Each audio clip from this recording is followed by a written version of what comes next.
Cara, como tudo que dura mais do que 15 minutos no Brasil, esse assunto já parece velho, mas não dá para ficar quieto vendo mais uma mentira se transformar em verdade bem diante do meu nariz.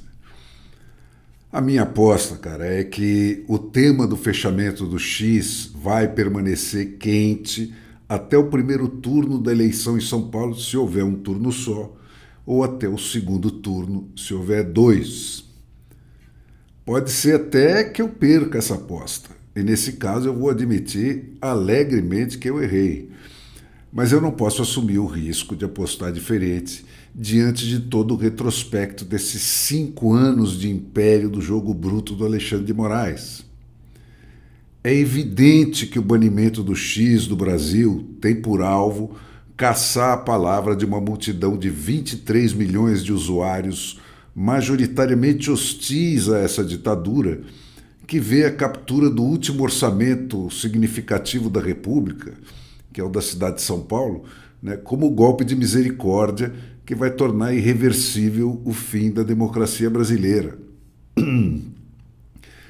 É vergonhosamente desonesta essa gente que, diante de tudo que bate na cara dela diariamente, continua dizendo aí com ar de sério que o X foi fechado no Brasil para proteger a soberania nacional. Que de resto, gente, o Lula ostensivamente vendeu para a China. Em mais uma semana, o bloqueio do X completa um mês.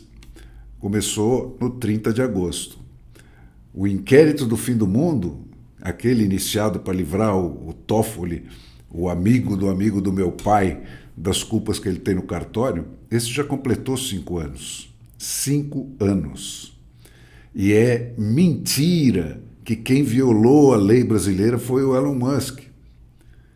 Quem viola frontalmente a lei e a Constituição brasileira há 5 anos ininterruptos, quando ele se auto-ortogou aí esses poderes absolutos contra todas as normas da Constituição, das leis brasileiras, da Declaração Universal dos Direitos Humanos e das práticas políticas civilizadas em geral, é o Alexandre de Moraes.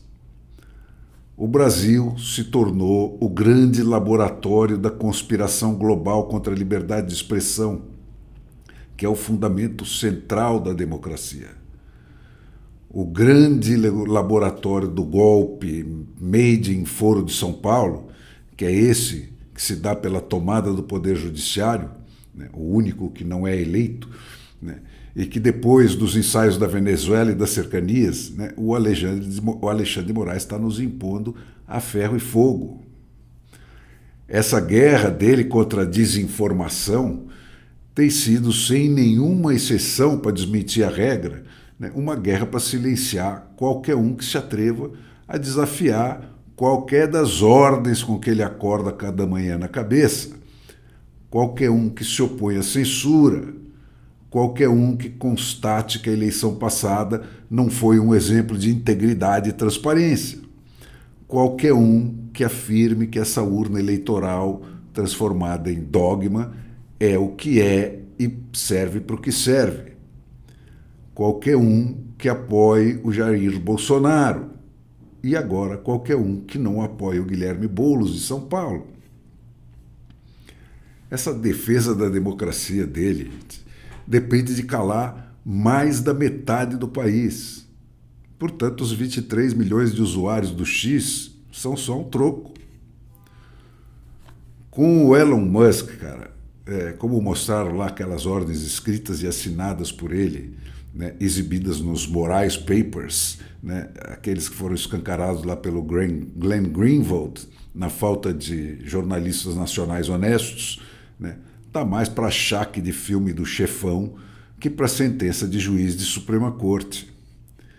Aquilo são decretos secretos, né, que violam frontalmente cada uma das regras do devido processo, exigindo, sob ameaça de extorsão e de tomada de reféns, né, que são aquelas multas por hora e as ameaças de prisão de representantes legais de empresas e das suas coligadas, no caso das pessoas jurídicas, né, e de cônjuges e parentes dos alvos visados, no caso das pessoas físicas, como ele tem feito, né, a granel por aí, torturando criança, né?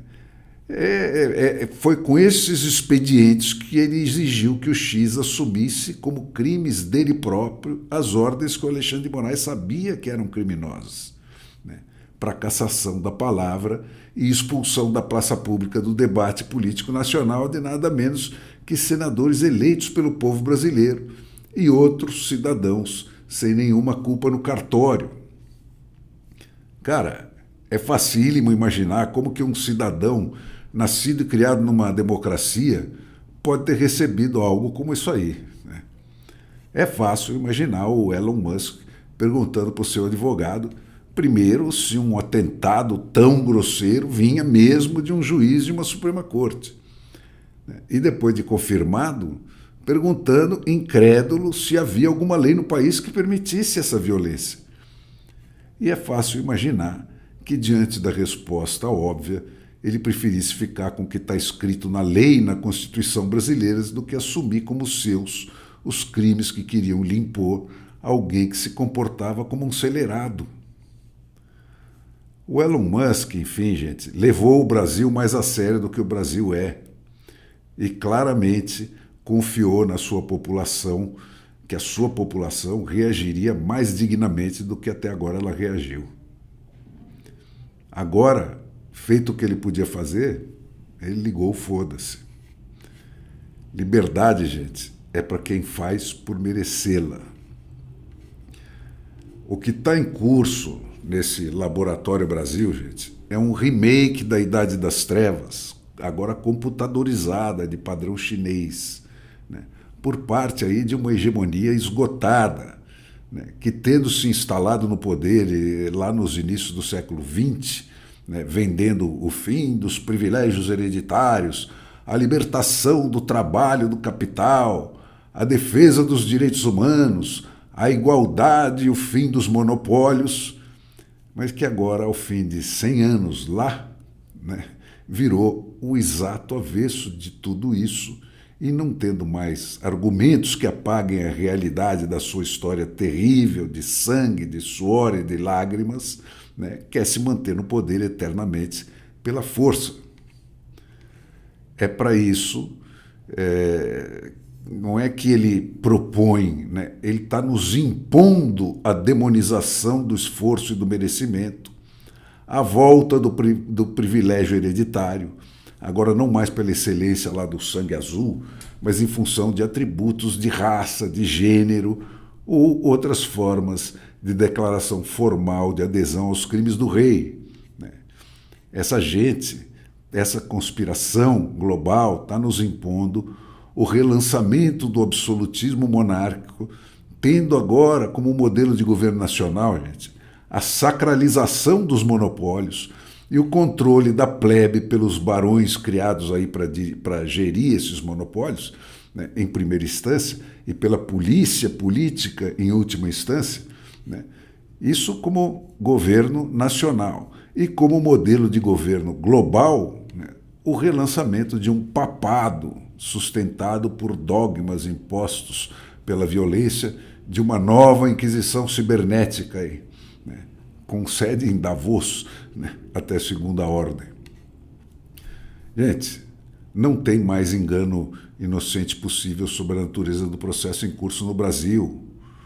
Qualquer alegado desrespeito a uma ordem judicial hoje é uma gota no oceano da descondenação que, quando revogou a sentença passada, depois do devido processo, por 9 juízes das 3 instâncias abaixo do Supremo, extinguiu, de uma vez por todas, com um golpe só, o Poder Judiciário e o Ministério Público brasileiros inteiros.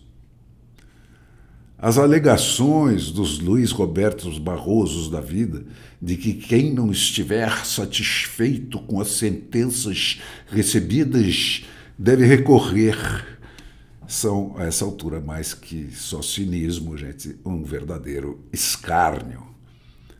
Até esse requinte já chegou à ditadura lulista.